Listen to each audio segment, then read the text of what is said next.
सामाजिक कार्यकर्ते हनीफभाई तहसीलदार यांचा वाढदिवस मोठ्या उत्साहात साजरा। बेघरांच्या सोबत वाढदिवस साजरा करून केला स्तुत्य उपक्रम। 66व्या वयापर्यंत सामाजिक क्षेत्रात सहभाग असणारे मिरजेतील नामवंत हनीफ मामू म्हणून सर्वच समाजात सुपरिचित आहेत। कोरोना, लॉकडाऊन, महापूर सारख्या अस्मानी संकटात शान-ए-हिंद व्यायाम मंडळाच्या माध्यमातून सेवा दिली। प्रजासत्ताक दिन आणि स्वातंत्र्य दिनी अल्पदरात जिलेबीची विक्री, आरोग्य शिबिर सारख्या अनेक समाजहिताचे कामं सातत्याने त्यांच्या हातून घडत असतात। स्वतः निर्व्यसनी राहून तरुण मुलांना व्यसनमुक्तीपर प्रबोधन करताना ते समाज माध्यमात दिसतात।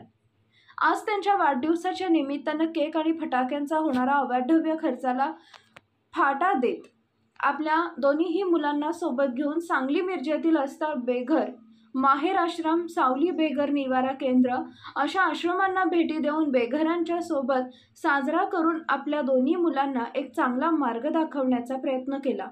यावेळी रवींद्रभाऊ खराडे, महेशभाऊ साळुंखे, धनराज सातपुते, अख्तरभाई अत्तार, लालूभाई मेस्त्री, मुचकीर तहसीलदार, फारुख ढालाई, तन्सार कच्छी, समीर तहसीलदार, सलमान तहसीलदार, सोहेल इनामदार, जुबेर तहसीलदार, बाळूमामा गडेकरी, संतोष जाधव, मोहम्मद गोस तहसीलदार, मुसा समडोळे आदी उपस्थित होते।